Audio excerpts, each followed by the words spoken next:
Hey there guys, how's it going? So, yeah, there is a very interesting fight that is going to be taking place in the next couple of months, and this is a fight that I've actually been anticipating for a while. It's a fight that was rumoured to be taking place earlier this year. It was rumoured, I think, as late as December last year. I heard rumours that this fight was going to be taking place, but it never materialised, and yeah, it's going to be taking place later on in the year, and it's going to be between European champion Stefan Haertel, and he's going to be defending his European Supermiddleweight title against former two-time World Light Heavyweight champion Juergen Braehmer. Now, I think that this is going to be one of them fights that turns out to be far more competitive and far more interesting than it looks like it's going to be on paper. For example, this is one of them fights. If you look at the records of these two guys and the track records and the history of these two guys, and you look at BoxRec and whatnot, you would think that this would be a pretty standard and pretty easy victory for Juergen Braehmer. However, if you guys have seen Stefan Haertel fight, if you've watched some of his fights, and you know about this guy, he's definitely a lot better than his record suggests. Now, just to give you an example of kind of who Stefan Haertel is and the level of fighter that he is, you look at his record, you see that he has a very low knockout percentage. He only has 2 knockouts, and that he has 1 defeat in, I believe, 19 pro fights. So you would expect that this would be, like I said, a pretty routine standard victory for Braehmer. However, in Stefan Haertel's last fight, he had a very impressive decision victory over Robin Krasniqi, and that fight was a pretty big upset. I believe Krasniqi was a sizable favourite going into that fight. And you guys will know who Krasniqi is. I mean, he's a guy who has fought for the title on multiple occasions at light heavyweight. He actually fought Juergen Braehmer and got stopped in the 9th round a few years back. I remember that fight. Not that long before that, he also fought Nathan Cleverly. He lost by decision, but put up a decent effort, went the distance, had his moments. But he was a guy who, at light heavyweight, was always kind of lingering around world level, but he was never able to really achieve a world level victory. He was always more of a high European level fighter. Then he moved down to super middleweight, and I think he was much more comfortable and much more effective at super middleweight. You guys might remember I did a prediction video for his fight against Arthur Abraham. You guys remember that? And I said in that video, although I picked Abraham to win by a close decision, I said that Abraham would have a lot of problems with Krasniqi's durability and his height and reach, and he's just a very fundamentally solid and very tough fighter. And yeah, Stefan Haertel managed to completely outbox and comfortably defeat Robin Krasniqi. I was actually more impressed by his performance against Krasniqi than I was with Arthur Abraham. You know, bearing in mind Arthur Abraham was past his prime, and yeah, Arthur Abraham is certainly on his way out now. But I thought it was a very good performance by Stefan Haertel, and despite his lack of punching power and his lack of overall physical strength, he's a guy who's very difficult to pin down in the ring. He's got good movement, moves around very well. He's got a very good quick jab that's very accurate, good straight right hand. He's got good defense. You know, he's very fundamental and he's very basic, but he's got nice fluidity in the ring. He boxes very well. He's got good stamina. Looks to have a good chin.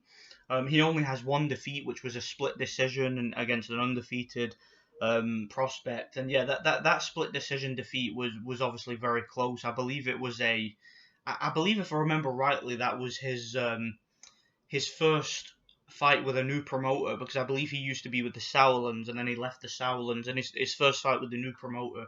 And I don't think he was in great form going into that fight, but yeah, he lost that fight by split decision, and yeah, since then he's been very impressive. I've been very impressed by his victories since, and like I said, he's a guy who is deceptively skilled. You know, despite his lack of punching power and his only having 2 knockouts, he's a guy who you don't want to underestimate. You know, you don't want to go into a fight against somebody like that thinking you're just going to walk through him.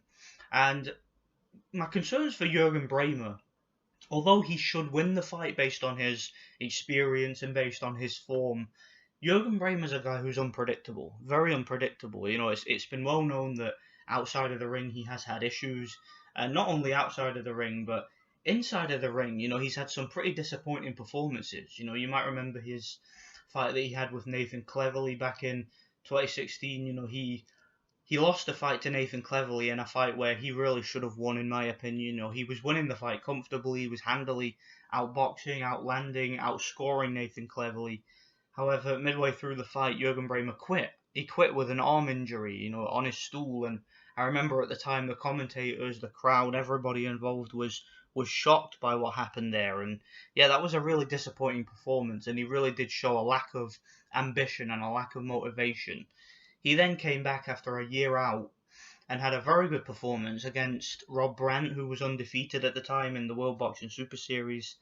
However, he pulled out of the fight with Callum Smith with a supposed illness, and he's had a couple of fights since then at a low level. He's stopped a couple of journeymen early, but he hasn't really, even in those fights against those journeymen, I didn't really see.